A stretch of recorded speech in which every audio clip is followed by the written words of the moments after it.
Hey, good morning. I woke up and I thought, what about Tarot for these last days of Scorpio? And the first sign we're going to start with is obviously Scorpio.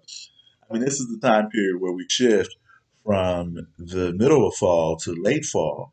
Using the Chinese medicine system, we're already at the beginning of winter. So the first card up for Scorpio is the Nine of Pentacles.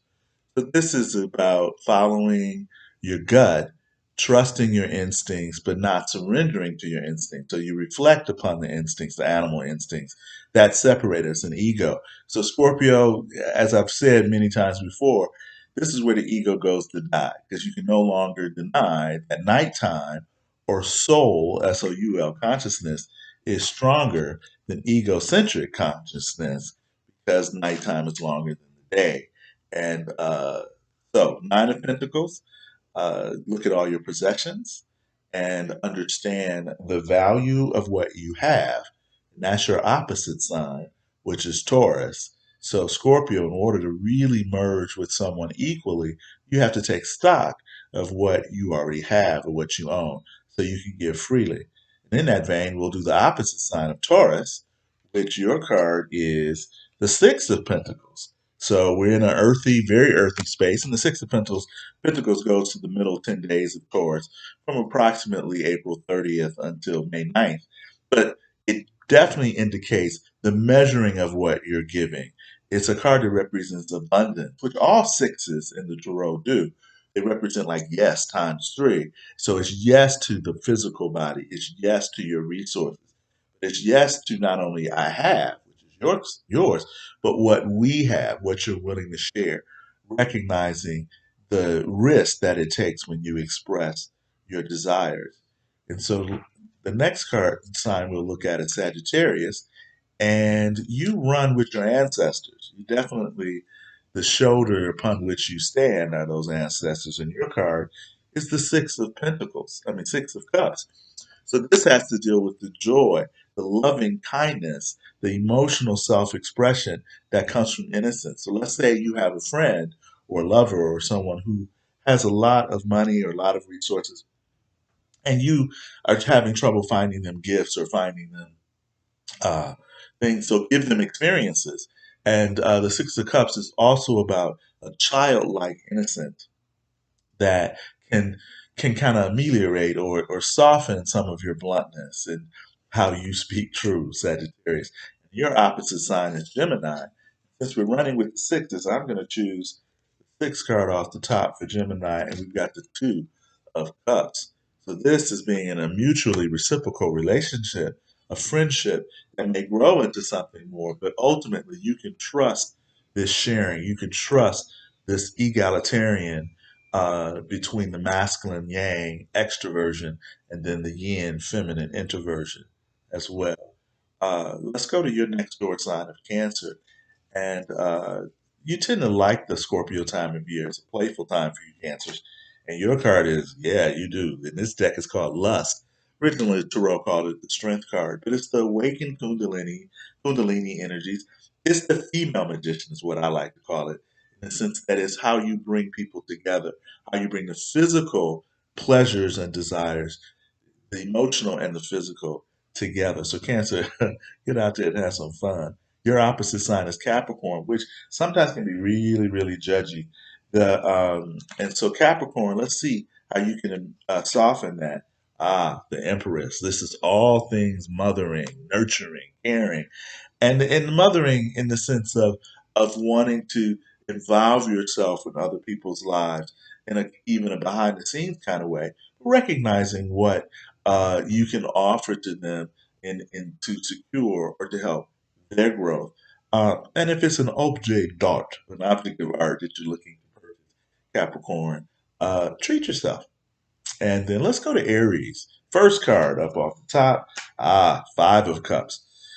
That's the disappointment. It's like the Aretha Franklin song, "The Bridge Over Troubled Water." So it's important that the Five of Cups that you recognize the loss, but don't cry over spilled milk. So two cups have spilled. There are three cups that are still standing. That is, if you're an optimist, and if you're more of a pessimist, then three cups is filled. But in this loss, particularly since Mars has been in retrograde, it's in retrograde from like September 8th, 9th until just Friday the 13th in November, you may be recovering from the loss of that, one of your rulers or your major ruler being in retrograde. So give yourself time to heal. Mars enters into a new sign in Taurus on, I think, January 5th or 6th, right around that time of that Senate runoff in Georgia. So just take it easy, Aries. And your opposite sign is Libra, which they do know how to be neutral as Switzerland. And their card is the Six of Swords. A lot of sixes, the Six of Swords, the Six of Cups, and then the Six of Pentacles. So that Six of Swords is Libra. You're to hold true to your principles in a sense of balancing that heart with the head or the soul with the ego. And that Six of Swords is seeing things from an overview where you can see the past, present, and future simultaneously. So let's look at Leo. Leo's the fifth sign, so I'm going to count five cards down for you. And you're the sun, Knight of Swords. So that's you being the investigative reporter. That's you having information and you want it to get out. And you want now the negative of that Knight of Swords is all head, all air, all intellect, divorced from the heart. And your sign, it rules the heart. So it's very important that you balance that personal passion and vitality with the heady, principled stuff. And the Knight of Swords to just don't allow your thoughts to limit you at all. At least investigate the thoughts and the source of them before you just say no. Your opposite sign is Aquarius, which is the 11th sign. So I'm going to count out 11 for Aquarius and we get the lovers, another six. So this is definitely a day of unity and connectedness and responsibility to others and ability to say yes to ourselves. The lovers is if Aquarius, if you have a major decision, take a page from your opposite sign of Leo and make the decision from your heart. Because after all, the only power a lover truly has comes from the heart. It comes from giving freely in that way as well. Virgo, you're the sixth sign, so I'm going to continue with the number six on this. And we get, oh, the Son of Cups, Prince Knight of Cups. So that's the lover, the one who surrenders to the hanged one, who surrenders to the goddess, who writes poetry, listens to music, and it tends to, I tend to give that Son of Cups to the sign of Pisces, your opposite. So it's about love for you, but it does, even if you're not in relationship, it's about treating yourself as a lover as well. And last, and certainly not least, is Pisces, the 12th sign.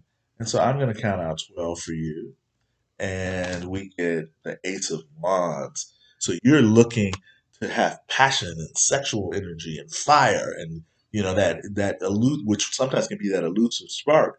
Well, take stock of what you like about yourself first, Pisces, and then we will eventually see it if we haven't already.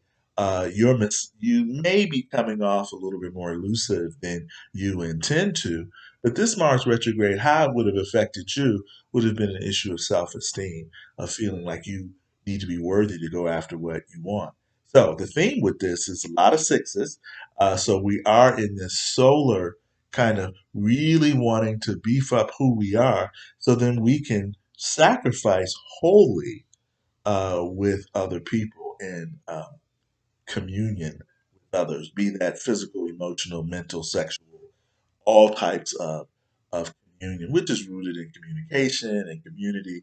So this is Quan out, and enjoy the rest of the Scorpio. We got about 3 more days of it. Love you, babies. Bye. And be sure to subscribe to YouTube channel, Quan Tracy.